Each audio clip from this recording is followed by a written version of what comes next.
আলাইকুম বন্ধুরা, কেমন আছেন সবাই? ফিরে এসেছি নতুন একটি রেসিপি নিয়ে, কুমড়োর ছক্কা। তো ভিডিওটি স্কিপ না করে প্রথম থেকে শেষ পর্যন্ত দেখবেন। চলুন দেখে নিন আমি কি কি উপকরণ নিয়েছি কুমড়োর ছক্কা বানানোর জন্যে।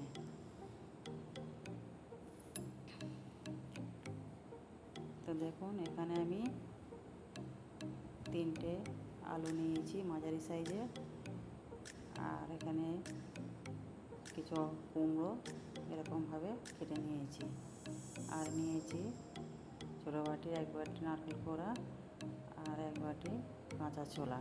এটা আমি সারা রাত ভিজিয়ে রেখেছিলাম।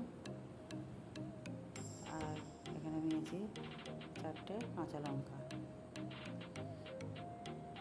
তো একটা পেস্ট বানিয়ে নেবো। দেখুন, 4টে কাঁচা লঙ্কা দিয়ে দিলাম, আর দিয়ে দেবো কাঁচা জিরে 1 চামচ, আর 1 চামচ আদা বাটা। আমার কাছে আদা বাটা ছিল তাই দিয়েছি, আপনাদের কাছে আদা থাকলে কেটে দিয়ে দেবেন। তো এখানে একটা মশলা বানিয়ে নেবো। দেখুন, প্রথমে দিলাম 1 চামচ হলদি, 1 চামচ ধনে, আর 1 চামচ কাশ্মীরি লঙ্কা। এটা একটু জল দিয়ে ভালো করে গুলে রেখে দেবো। তো আমার উপকরণগুলো সব দেখলেন, কী কী দিয়ে বানাবো আমি কুমড়োর ছক্কা।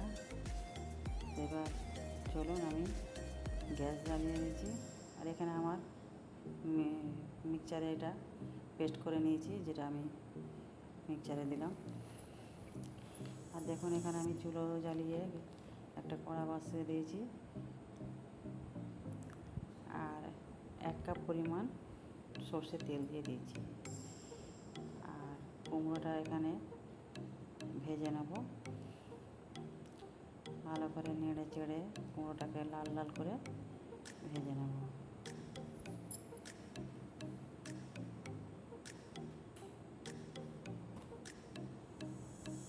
দেখুন, আমার কুমড়োটা প্রায় লাল লাল করে ভেজে নিয়েছি। এবারে আমি কুমড়োগুলোকে তুলে নেব।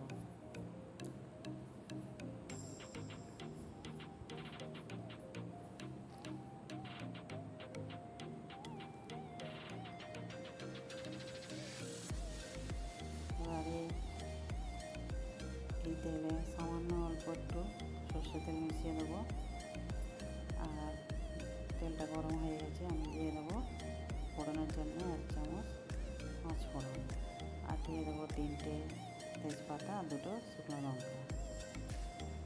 এগুলো ভালো করে ভেজে নেব।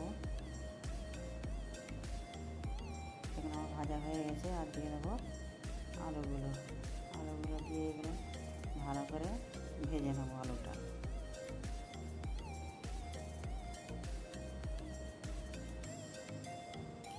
এখানে দিয়ে দেবো 1 চামচ নুন দিয়ে ভালো করে আলুটাকে ভেজে নেব।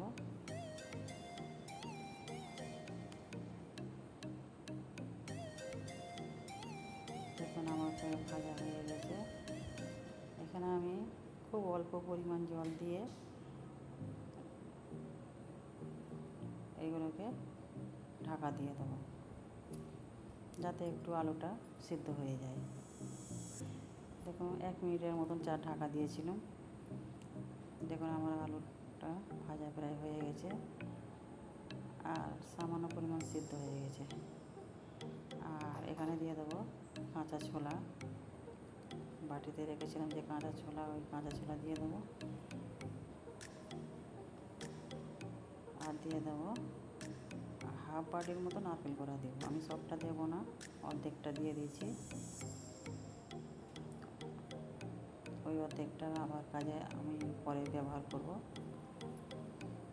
তো এইগুলো ভালো করে আমি নেড়ে চেড়ে ভেজে নেব। দেখুন, আমার ভাজা হয়ে গেছে, এরকমভাবে ভেজে নেব। এবার আমি যে পেস্টটা করেছিলাম মিক্সচারে, সেই পেস্টটা আমি দিয়ে দেবো।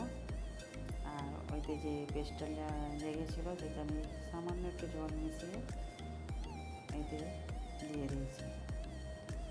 তো এখানে যে মশলাটা আমি তৈরি করেছিলাম, সেই মশলাটা আমি সবটা ঢেলে দেবো। আবার ওই মশলার সঙ্গে আলুগুলোকে ভালো করে কষে নেব।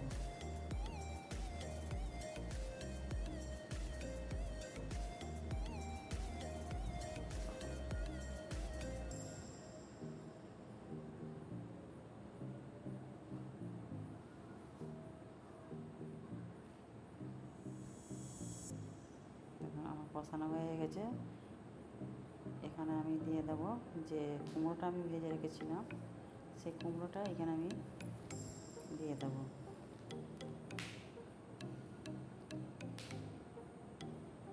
কুমড়োটা দিয়ে এবারে ভালো করে এটাকে ভেজে নেব।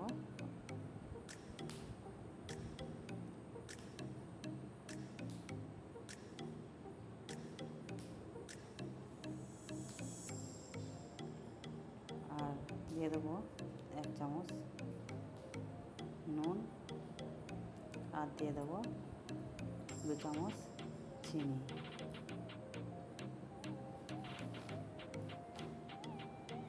এগুলোকে দিয়ে এবার ভালো করে নেড়ে নেবো।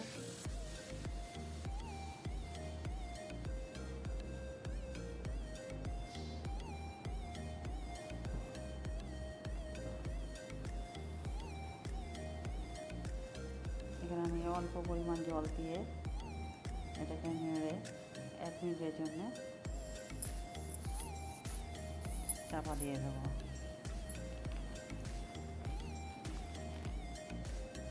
দেখুন 1 মিনিট হয়ে গেছে।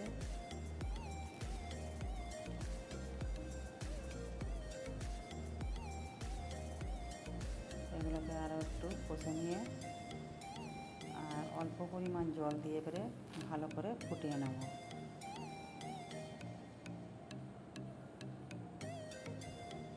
এগুলো ভালো করে ফুটিয়ে নেব চাপা দিয়ে।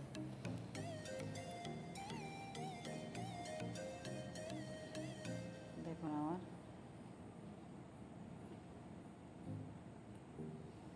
কুমড়ো রান্নার তরকারি মানে আমার কুমড়ো চক্কাটা হয়ে গেছে। এখানে যে ভাজা মশলাটা দিয়েছি, এটা অফ ক্যামেরায় আমি একটা ভাজা মশলা তৈরি করেছিলাম, সেটা দেখানো হয়নি। ওখানে আমি দিয়ে দিচ্ছি ধনে, জিরে আর একটু মৌরি আর 2টো শুকনো লঙ্কা দিয়ে ভেজে গুঁড়ো করে রেখেছিলাম। ওটা অফ ক্যামেরায় দেখানো হয়নি, তো ওইটা আমি 1 চামচ দিয়েছি। আর দিয়েছি 4টে চেরা কাঁচা লঙ্কা আর কিছু নারকেল কোড়া।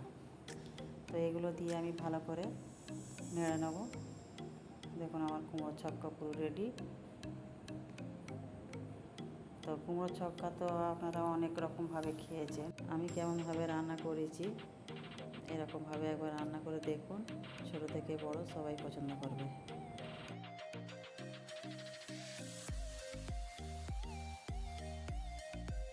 দেখুন আমার কুমড়োর ছক্কা তৈরি হয়ে গেছে। তো চলুন এবার আপনাদের সার্ভ করে দেখাবো।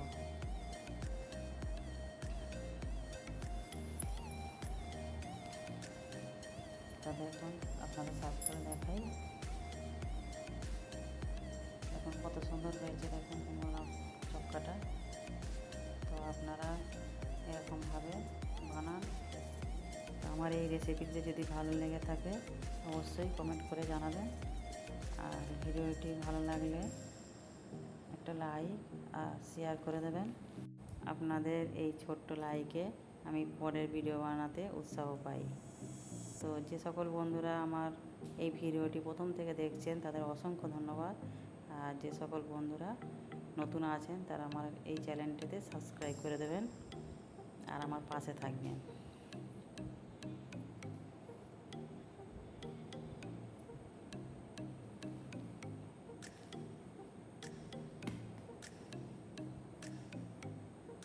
তো ফিরে আসছি অন্য একটি রেসিপি নিয়ে। আপনারা ভালো থাকুন, সুস্থ থাকুন। আসসালামু আলাইকুম।